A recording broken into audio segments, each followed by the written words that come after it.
Hi folks, Wooden Boat Dan here. Just wanted to give you a heads up. The podcast you're about to listen to was recorded several years ago, so some of the phone numbers, email addresses, website links, and time-sensitive information are no longer valid. Please keep that in mind as you listen. If you'd like to contact me, my email address is woodenboatdan@gmail.com. Thank you and enjoy the podcast. Welcome to Hooked on Wooden Boats Weekly Podcast Episode number 75.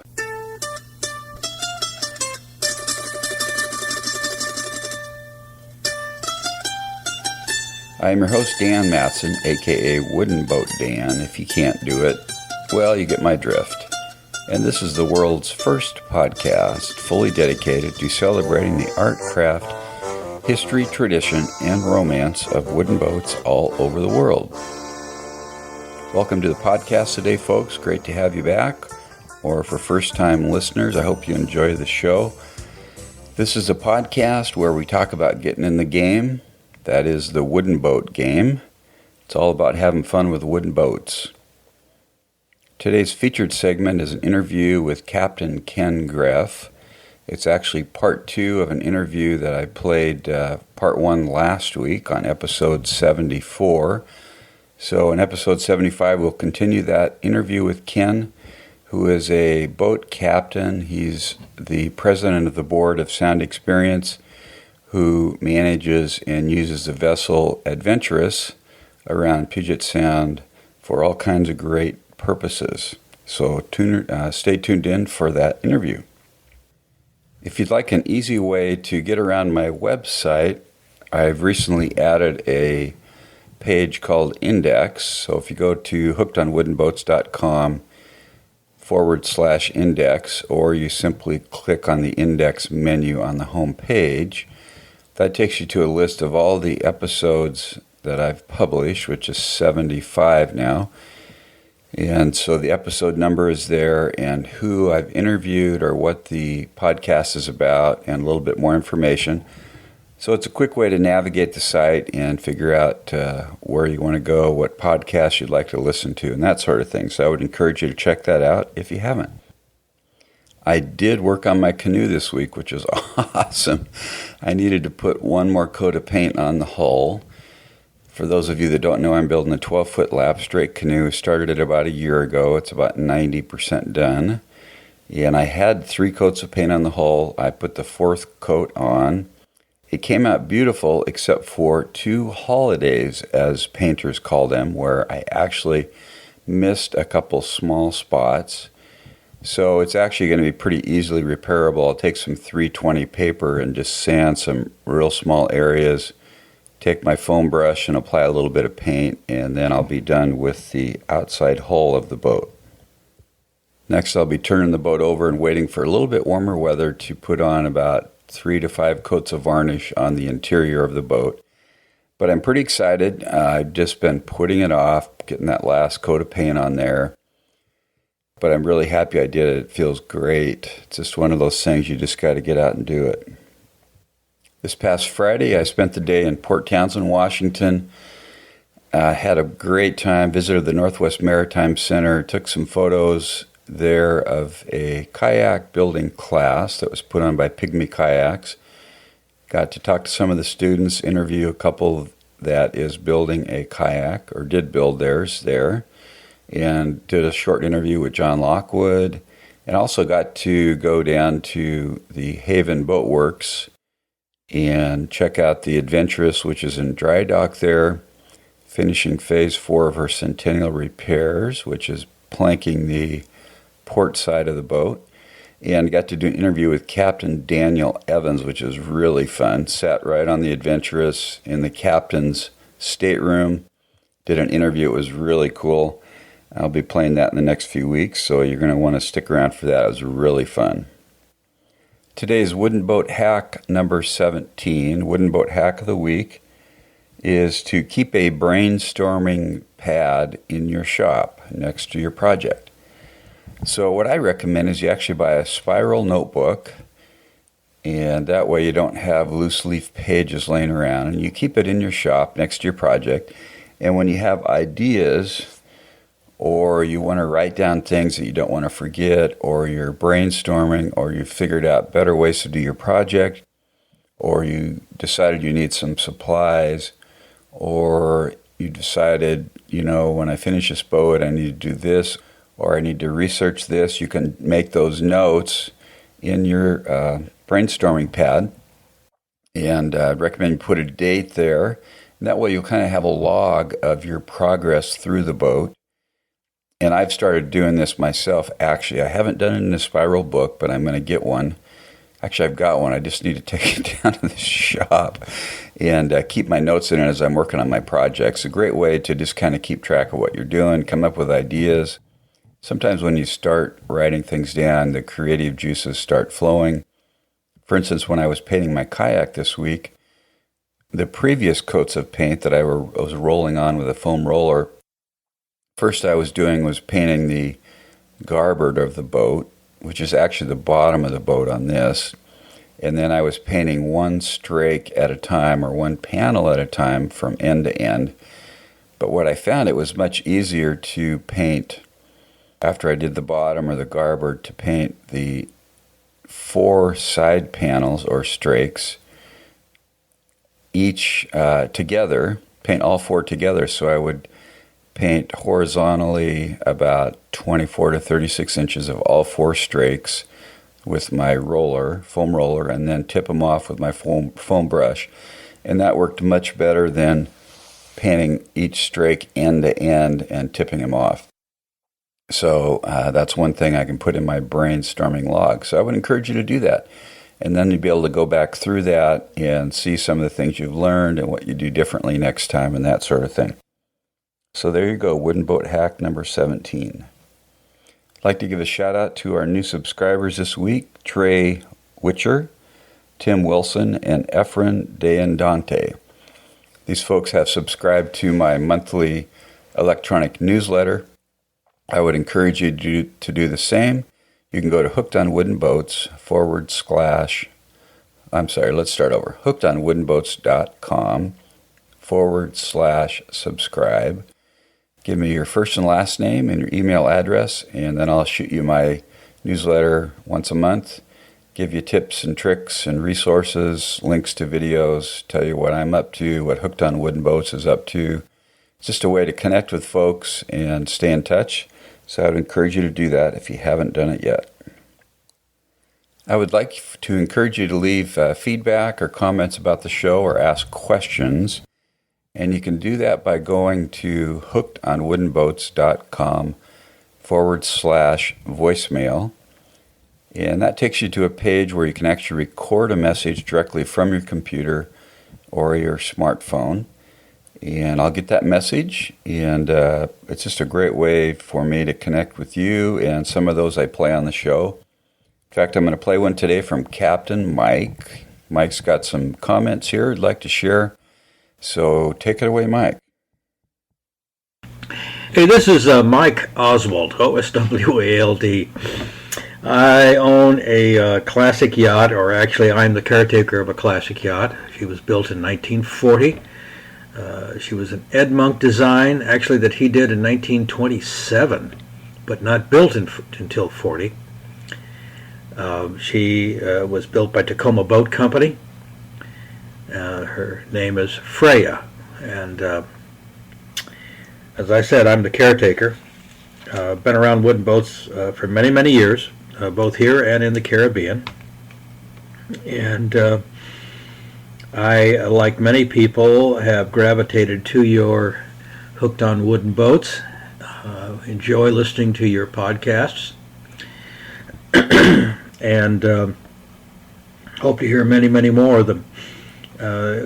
People that do have wooden boats and are dedicated to them, like myself for 22 years now, goodness gracious.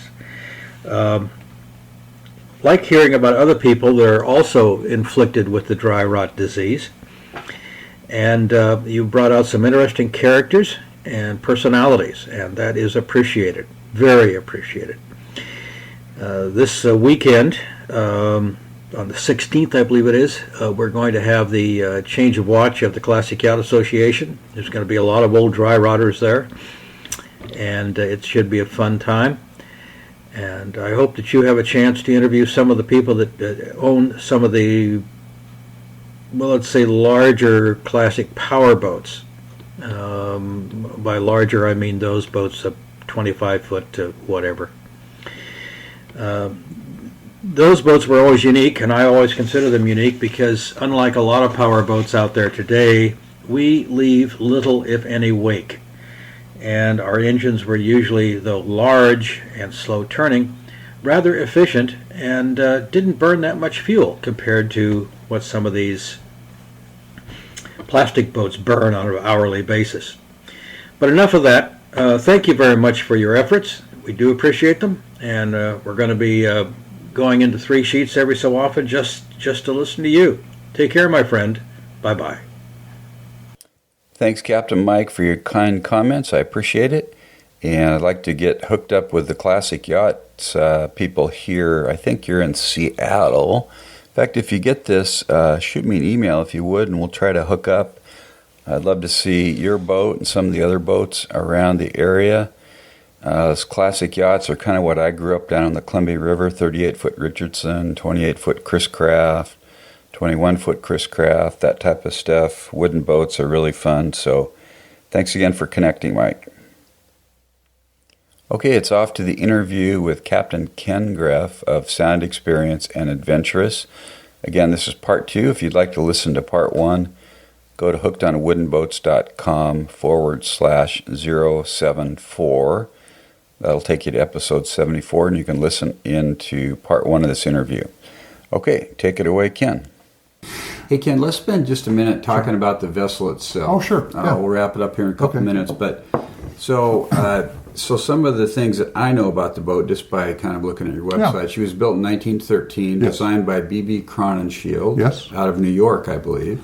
Or somewhere in Boston. Yep. Okay, she was built by the Rice brothers in Maine. 133 feet length overall, 101 on deck. 101 on deck. The sparred length, I mean, that's fair. Close to that. Right, okay, right. Beam of 21 feet. She's a gaff topsail, 2-masted schooner. Correct. And 5,400 square feet of sail area. She was built originally in 1913, and her first owner was the founder of the Yellow Cab Company in Chicago. John Borden. Yeah. So tell me a little bit more about some of the history, if you can condense it here. Yeah. Okay. You got it. Fine. All right. Okay. There's a lot to tell. I know. Yeah. No, there's a lot to tell. Yeah. Come to my talk on Friday at Center for Wooden Boats. The John Borden. This was the end of the age of exploration. He had inherited great wealth from his family, which was actually mining wealth. It was the source, and he invested in this. It was a transportation company to start with. They were basically a trucking company, and then they started getting into giving people rides. Okay, so taxis. Okay. And one of the things that was particularly convenient for him about that is it involved no management from him. Okay?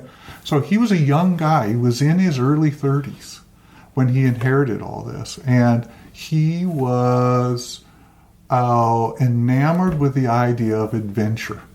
And this was the era of Arctic exploration.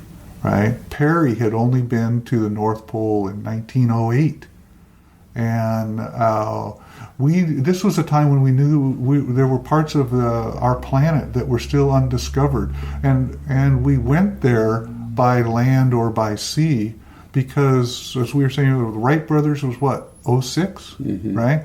So we were not yet flying places, okay, and so the idea that you would go on an expedition to this unknown part of the world, which tend to be the poles at that time, was enthralling. People would write newspaper stories about this, and etc. So he was off on a voyage, and it was all happening very quickly. They laid the keel in the fall of 1912, and they launched it February 1st of 1913, and he was out of town by March, and sailed down to Bermuda, where he came back from there and let the crew and the captain then take it. Of course, the Panama Canal wasn't built, so they sailed around through the Straits of Magellan to San Francisco. And they got there to San Francisco in June and did some refitting work. And one of the things they did that was really a big deal at the time is they put on a wireless radio so they could get radio reception. And this was a huge deal. I mean, on a vessel this size, it was really almost unheard of. Wow. And I can show you some pictures of the ship up in Alaska with those wireless antennas on the mastheads. It's fascinating. Yeah. But so then off they went, and on board, in the process of this, the Natural History Museum in New York was really interested in collecting a specimen of a bowhead whale and some walruses. And so they sent their curator, Roy Chapman Andrews, who's a well-known anthropologist, along on the voyage, because there were only two options at the time that they knew of to get up into the Arctic. One was adventurous John Borden, who was sailing from there, right there, and the other was a gentleman named Stephenson, who was preparing the Royal Canadian expedition to go to the Arctic at the time on a vessel called the Carluck, leaving from Esquimalt in Victoria, also that same summer of 1913. And their objective was to try to map the Arctic because they believed at the time there was a continent up there. And this was the official Canadian expedition, and that was considered the backup plan for the museum in New York, was to go on the Carluck. A quick aside is, Stephenson left the Carluck in the early fall of 1913. It was frozen in off of the off of Point Barrow. He walked over the ice back to land with his scientists. The Carluck drifted for a year in the ice. And both of these boats were eventually trying to get to this place called Wrangel Island. Adventurous and the Carluck. It's quite a story. It's well worth reading. It's been recently rewritten in a book called Ice Masters. The Carluck was eventually crushed by the ice, and the crew had to go over the ice with sleds and dogs and their gear, and they ended up having to winter over on Wrangel Island. So had the folks from the museum gone on the Carluck, they would have had no better luck. Borden, back to Adventurous, left San Francisco in early July and sailed direct for Alaska. Now, we all know what that was like, right? Okay, so he would have had northwesterly winds, and he would have gotten up to Alaska in July. He would have enjoyed about a month, maybe at best towards the end of August, of something close to decent weather. And then it's over. The season's over up there. And and when you look at Adventurous, it is nowhere close to being suited to collect a bowhead whale, right? Yeah, or right. Bears, etc. But he did. He was on a hunting voyage with his buddies, and he was going along with the museum, right? And he was trying to, do this, trying to get to Wrangel Island. And they didn't make it. The weather did turn bad. They did do some bear hunting, and in fact, when you look closely at the ship, the way it was fitted out, it shows a big, basically refrigerator.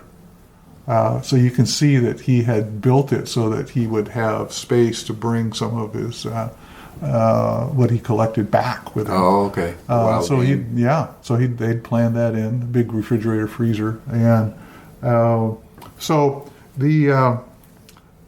they came back. He brought the ship back to Esquimalt and left. That was in the fall of 1913.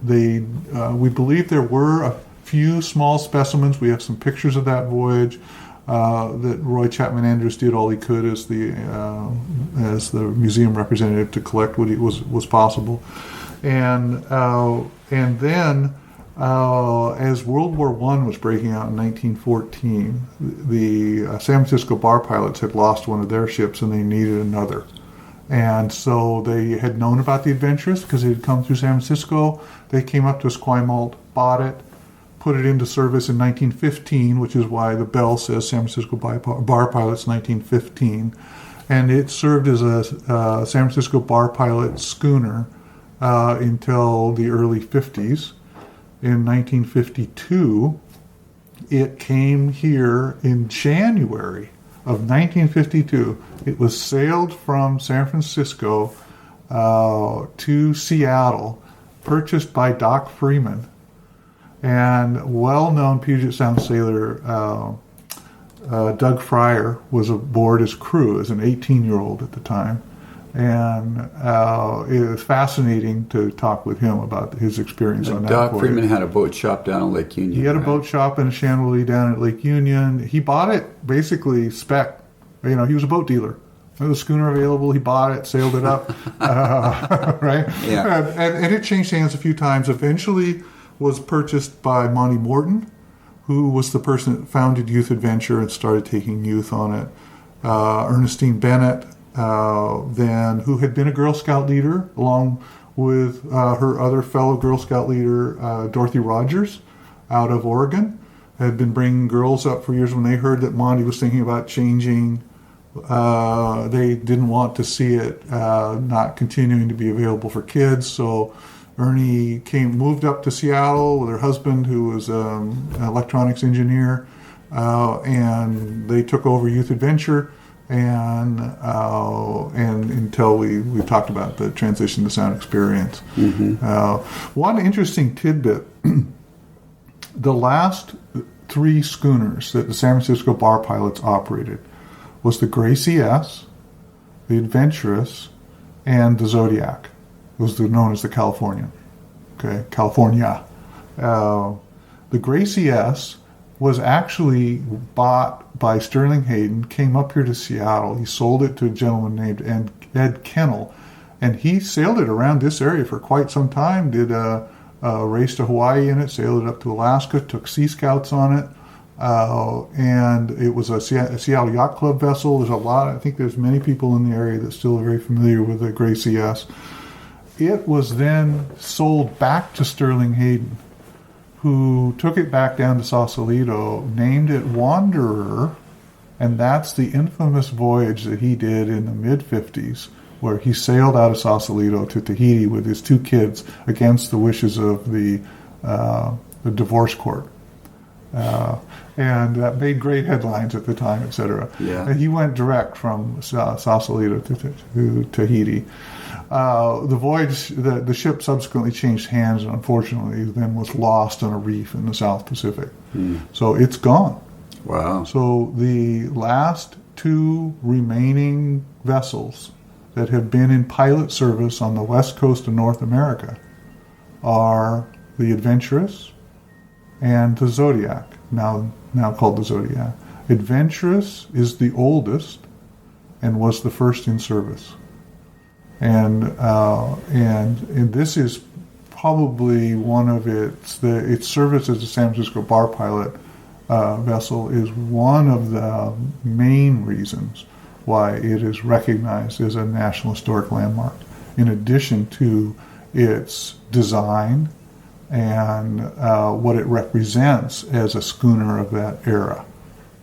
And the Zodiac's up in Bellingham now. Zodiac doing is sail training also? Zodiac, as I understand it, is a privately owned vessel that is essentially in the charter trade. Okay. Yeah, and they may. You should talk to them about all the different kinds of program they do. But From what I am aware of, they take groups, but primarily it's in the charter trade. Mm-hmm. Yeah. Okay, cool. Passenger vessel. Yeah. Yeah. So let's touch on one other thing here, Sure. Ken. The organization Sound Experience. Tell me a little bit about their mission and how they accomplish that, and also how people can get involved in this organization and go on adventurous and have some fun. Sure, absolutely. Well, Sound Experience is all about educating, inspiring, and empowering people to enjoy and experience Puget Sound and what it represents. The mission is that Sound Experience sails the historic schooner Adventurous to do these things, to educate, inspire, and empower an inclusive community to make a difference for the future of our marine environment. And they're serious about that. The program is designed, it operates on quite a range of different ways to get aboard. So you could come down and look at the ship at an open ship when it comes into port. And she's moored in Port Townsend. That's her home portage or not? Port Townsend is where the office is. Okay. Okay. The ship is really a Puget Sound ship. So the season will start at the end of March, and the ship is not going to be sitting in Port Townsend. She's going to be going around Puget Sound like she does every year. One of our former captains likes to say that spring is here when you see adventurous sailing around the headland into your town.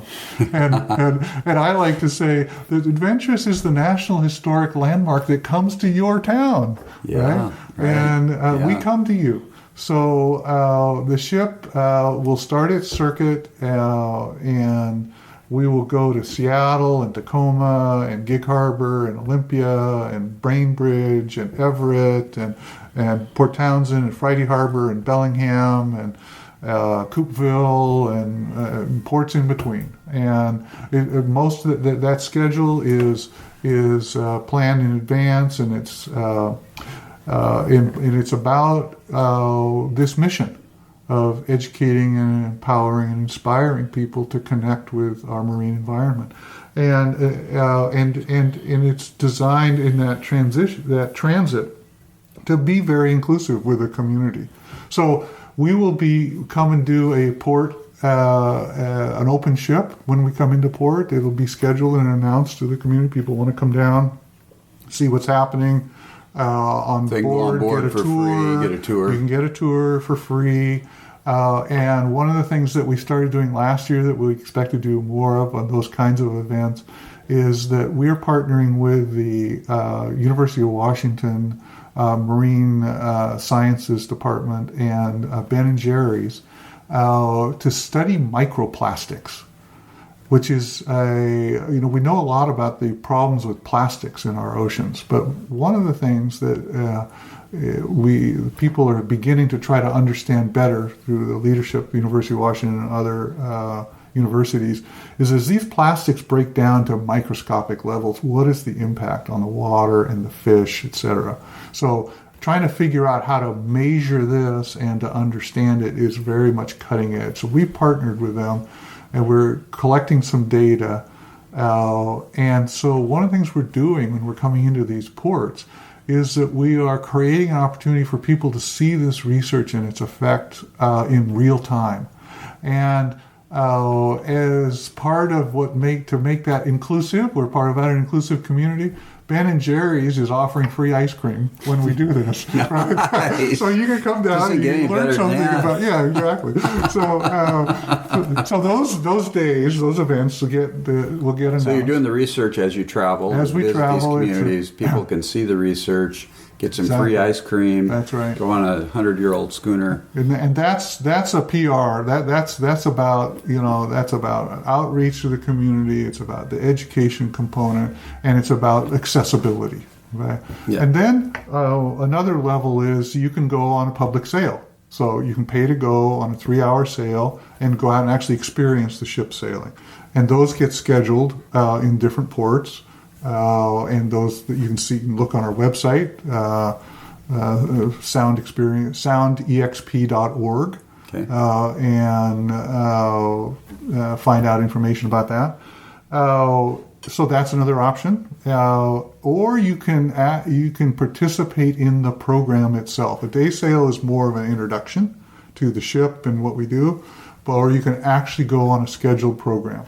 Those go from 3-hour programs, which tend to be mostly school groups in the spring. This was kind of the original roots of the Sound Experience program that Morley Horder and Barb Wyatt conceived, was that school field trip model. And the curriculum that they cover is tied into the learning targets that the public schools have in marine education and science and chemistry. And and clean water, etc. So those are done with, they start elementary and all the way up to high school age kids that groups participate in. And so there's a 3-hour, a 6-hour option, and an overnight option. And overnights can go 1, 2, 3, up to 6 nights. Okay. And then as you look at the season, you'll see that some of those are topic-based, and around particular kind of marine studies, etc. Others are more about sail training, and we have a couple of intergenerational trips that are organized through Rhodes Scholars, which is what used to be known as Elder Hostel. So grandparents and grandkids, etc., parents and kids can go, and those have been really, really popular. There's the open enrollment sessions you don't have to be in a group, in other words, right? We also have groups that come, but we have part of a group. If you're a young person, these are really for teens, youth and teens.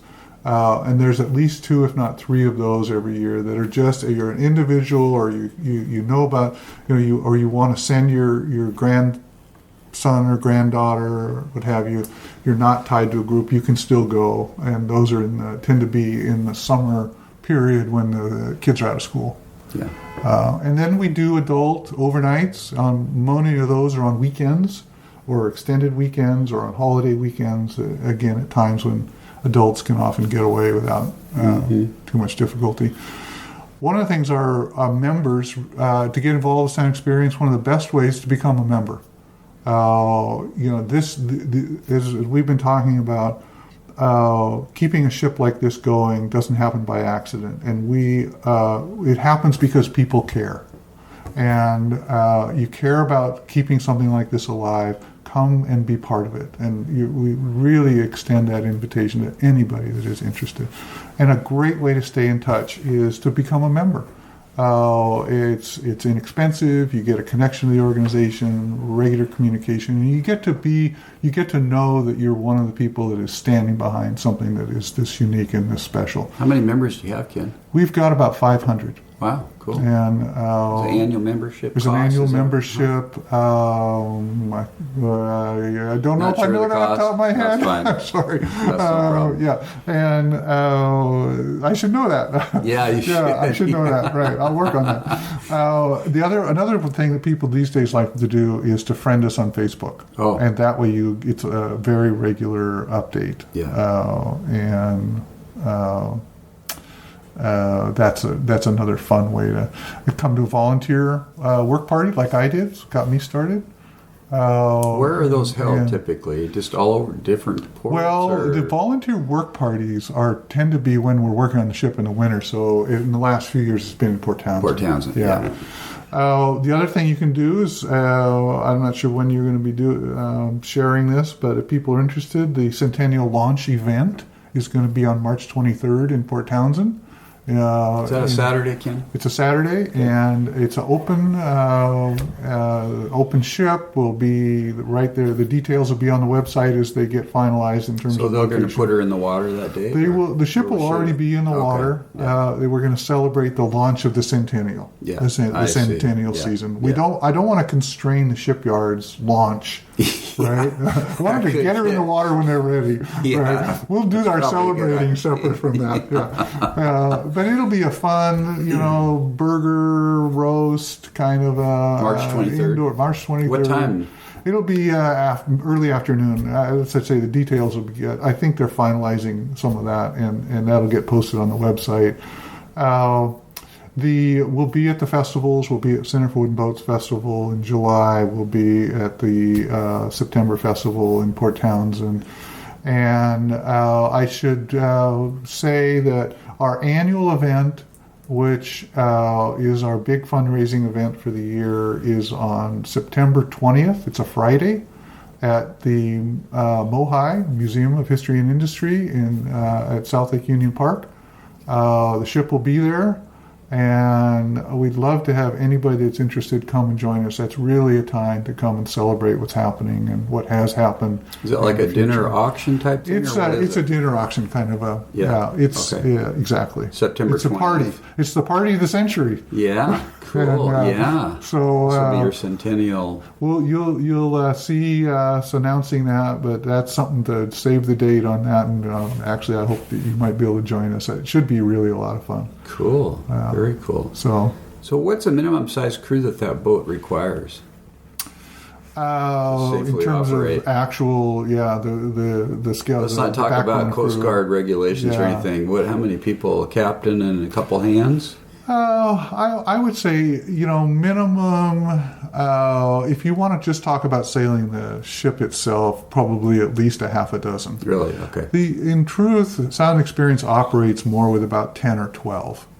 And because when you look at this continuous operation of 200 plus days a year, you've got to now dial in relief, you've got to dial in educators, you've got to have the people that are not only operating the ship, but you've got to run the machinery, engineering, you've got to have a cook and a backup cook and right. That's so true. all of a sudden, the scale of it isn't just about getting the sails up and steering the boat and keeping a watch. But there's other things involved. So in truth, if you were to look at a seasonal number of people that are on board, it's closer to the 10-ish number, and that varies. A number of those will be interns. Okay. And this is they tend to be college age students that are interested in marine biology or education, and that kind of communications, that kind of thing, that are really inspired to want to and have the opportunity in their life to spend weeks or months aboard. And they come from all over the country to do that. So the ship goes as far south as Olympia. Yeah, how it's hard far to get north too much does she go? further Yeah, south. right. Yeah. We'll go to Richland, British Columbia this year for one of their festivals. Is that where's that? Is that north of Vancouver? I believe, it's right in the Vancouver area. Oh, really? It's up at one of the waterways. Wooden Boat there. Festival up there? Yeah, exactly. Really? They've been doing when is that. When it's end of June, because we come from that end of June. No, you know what it is? It's Canada Day. Oh, okay. That July 1, that's Canada Day? Yeah, Canada Day. And I want to make sure I say that right, because that's important to them, obviously, because there's BC Day, but BC Day is August, I believe. Okay. Right? Canada Day is July 1st. And that's they have a big festival there, and they've hosted us in past years. It's really a fun thing to do. We like to do that. The connection with our neighbors to the north. Sure. It's just where's Pacific Grace home base? Victoria. Oh, it is. Okay. Salts is based out of Victoria. Yeah. Yeah. What a beautiful school. Along with the she Swift. was. Yeah. Yeah.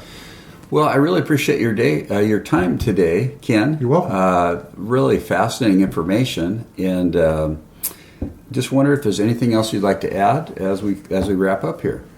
Well, thank you, and I thank you for your interest in Adventurous and in Sound Experience.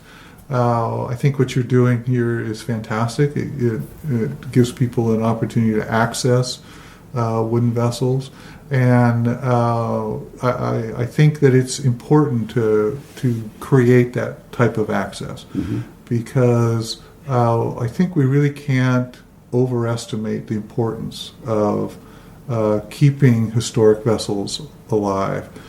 Once they're gone, it's over. Yeah, right. And we are on the brink of having completely restored this vessel. We complete the starboard side next year, and the entire hull will have been rebuilt. And we're doing that so that she will sail strong into her second century, so that the public can not just look on a computer image or in a book or in a museum at a relic, but to truly experience what a historic vessel of this type is all about. That's what we're about. And everybody that has been part of helping Adventurous get to where it is today is part of this ship. And so even if people are just listening to this and they have an interest in it, it takes that level of interest and intrigue and involvement of all kinds to make this kind of thing possible. So we invite that interest. Come sail with us. Come down and say hi if you see the ship coming into your port or port nearby. We're delighted for your interest.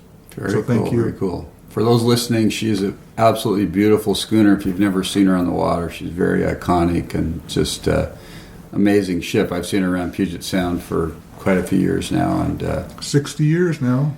Yeah, isn't that something?